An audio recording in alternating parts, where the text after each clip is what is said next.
So the xenophobic attacks in South Africa has resurfaced.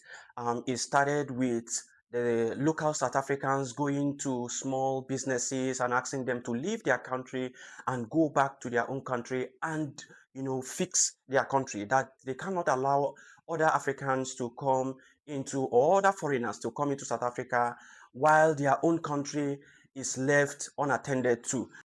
We are fixing this continent. This thing of you guys moving from one country to the other, it's no longer working.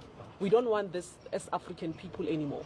We are tired of seeing African migrants moving all over the world, refusing to fix your own countries. Now we're making it very clear to you guys, Utitina, we don't want you here.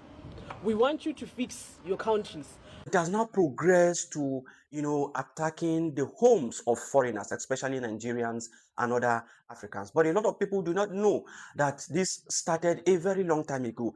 In 1994, before 1994, there were attacks here and there because of economic hardship and all of that. The South African populace were attacking other foreigners, chasing them out of the country, especially the Mozambicans and the Congolese people. In 2008, it resurfaced, the xenophobic attack resurfaced, where over 62 persons were unalived in the process. And that caused some changes in the governmental policies and all of that. And then in 2015, it happened again, where, a lot of persons were, died in the process, unalived in the process. And then many governments, different governments from different areas were bringing in aeroplanes to come and pick their people and evacuate them out of, South Africa. And you may want to ask, why has this resurfaced again? What are the reasons why this thing is happening? Because it's currently, happening again in South Africa. Now, one of the reasons is economic hardship and competition for jobs. You know, Africans are said to be accepting lower price or lower amount for a job. Let's take, for instance, a job that the minimum wage should be $100. You see other African nationals accepting to work for that particular job at maybe $80 or $70. And so the employers of those labor will be looking out, outsourcing to other African nationals who accept that lower, wage to do that same job, that people are saying that the lowest limit that you can, employ someone for that job is $100. But other African countries will be receiving lower than that. They'll be receiving $80, $70 to do that job.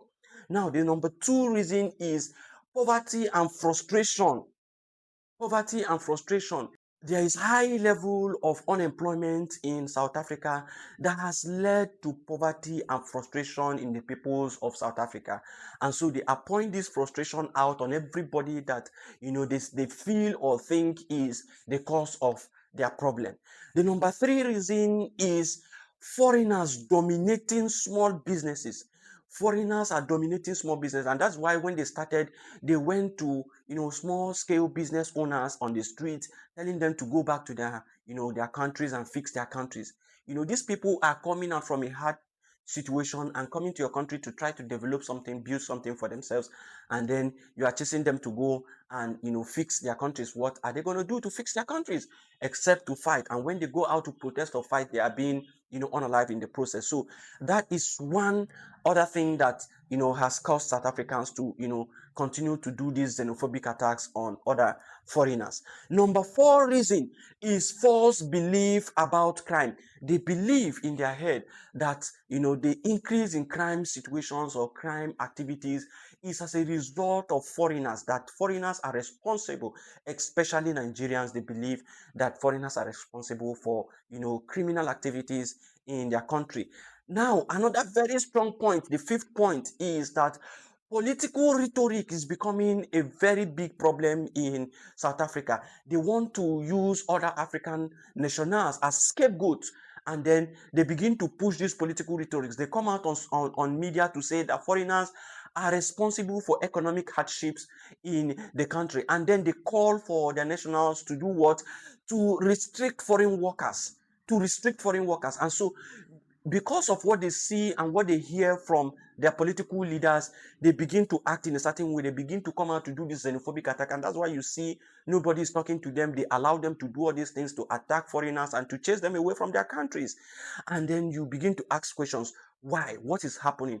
Some persons will begin to say that Nigerians are more attacked. Why? The reason is this. The reason why Nigerians are, visibly attacked more of the time is, high visibility. Nigerians are always there on media. They are always there, showing their wealth, showing what they have achieved and all of that. Number two is strong stereotype. They believe Nigerians are, criminally minded, and they want to believe that every criminality is associated to Nigerians. Number three is economic competition. Economic competition. Nigerians are competitive in nature. They want to build businesses, small businesses, large businesses, whatever way they can do it. They grow and begin to upscale. And so you begin to see situations where they feel that Nigerians are responsible for all their problems because they feel Nigerians are becoming economically competitive and they are gaining more, affluence.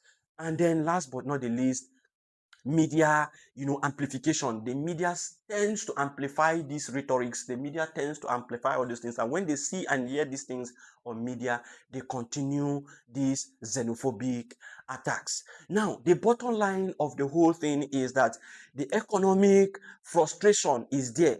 The people of South Africa are experiencing economic frustration. Number two is the poverty level and inequality is high. Number three is misinformation. The media, their political leaders are misinforming them. They blame other foreigners for their problems. And the last but not the least is political and social tensions. There's a lot of political tensions, social tensions around that is causing all of this. What can the South African government do? Why don't you put, policies in place to ensure that jobs are done at the right rate? What do I mean by this? If a job is supposed to be at $100, the minimum at $100, why don't you put, system in place that will enable law enforcement agents to go after people who are paying less than this? Number two, why don't you restrict certain jobs to your own people? Why don't you say, retailing of certain goods and services are left for the South African populace? If you want to do other business, do it in a wholesale business, do it in a wholesale scale and all of that. Put in some, measures that would encourage your people to begin to do businesses, to begin to work, to begin to do certain things to give them a source of livelihood. These are certain things that the government can do to help their people, but they are not doing it. What are your thoughts, you that is listening to me? What do you think about the xenophobic attacks going on in South Africa, and what do you think could be remedy to such situations? Let's hear you in the comment section. If you are here up to this time, kindly leave us a follow, leave us a subscribe, click on the red subscribe button, and then, like and drop your comments. We will be hoping to hear from you.